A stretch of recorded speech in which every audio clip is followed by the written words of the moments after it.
by his own account, when he returns from Guantanamo in his book, he talks about his nostalgia for the old values that Afghanistan represented. And he doesn't mean Afghan society in general, or Pashtun society or anything like that. He's talking about the era of the Taliban, which he went there to support.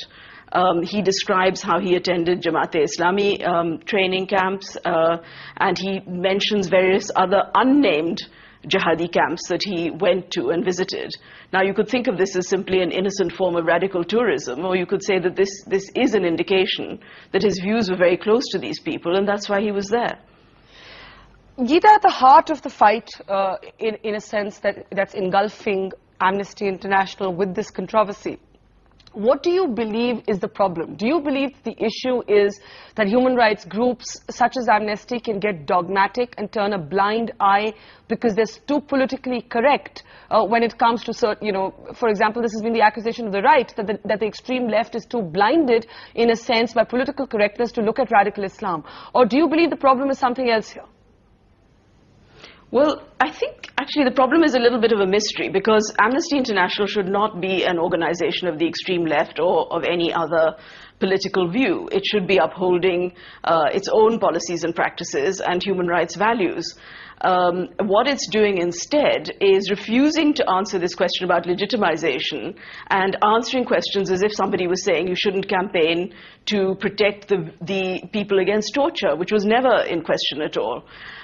So I think the issue here, which has deepened actually in the month or so since this controversy has been going on, what's happened is that Amnesty has come out with a statement saying Muazzam Beg defends something called defensive jihad.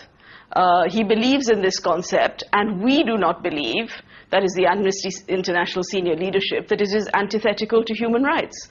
Now, that is a most extraordinary statement which they had not made before they were forced into the media and to defend their position in the media. At the beginning, they said, we simply defend Muazzam Beg because of his experiences in detention and not because of his views. Now, it appears, they feel his views are not antithetical to human rights, and it seems they do not understand anything about what it is that defensive jihad means.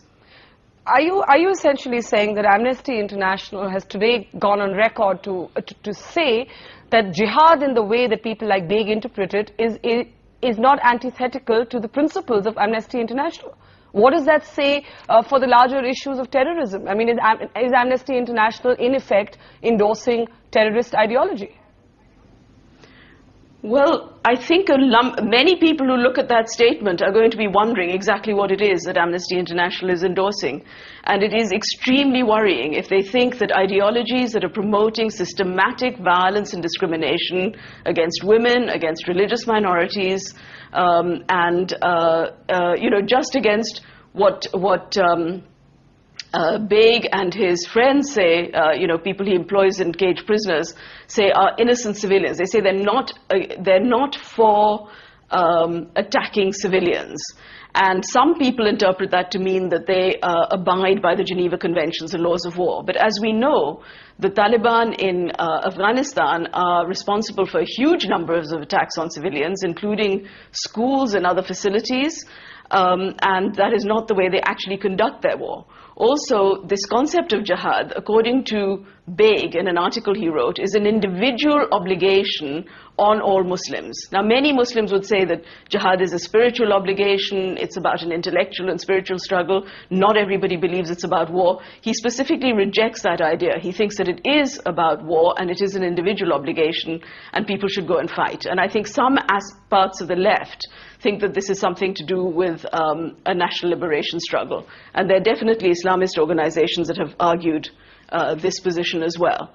And I'm just wondering where it is that Amnesty International is getting its advice. Is it getting its advice from extreme left-wing anti-war groups? Is it getting its advice from Islamist organizations? It's certainly not getting its advice from the experts that have been consulted by Amnesty International at a high level on issues of whether terrorism is a human rights violation. I know that they have not been spoken to throughout this controversy, and it is a mystery to me where the advice is coming from. One last question for you, Gita. You know, with terrorism, in a sense, overtaking our lives, no matter where we are in the world, this is a question that human rights groups increasingly have to answer. Does everybody have an entitlement to what you refer to as a universal human right? For example, in India, this question is raised in the context of Ajmal Kasab. And of course, the liberal answer is that, you know, democracies have to preserve those universal human rights.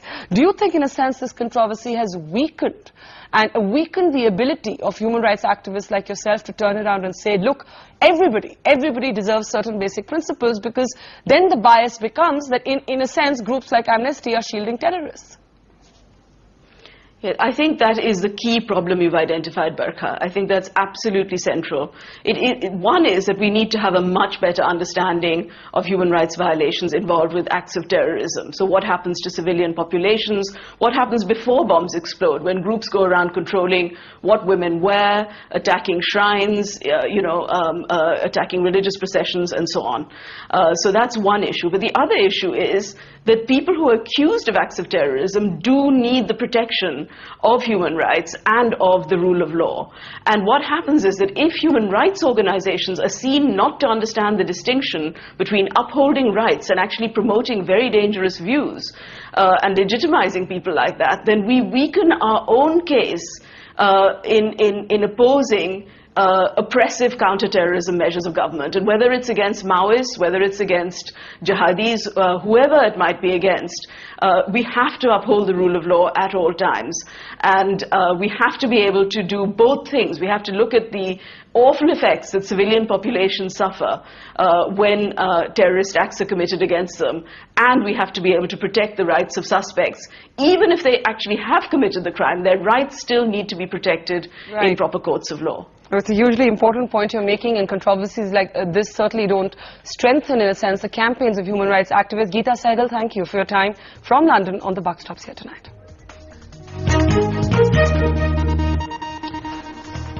Scary story there, but we'll have to call it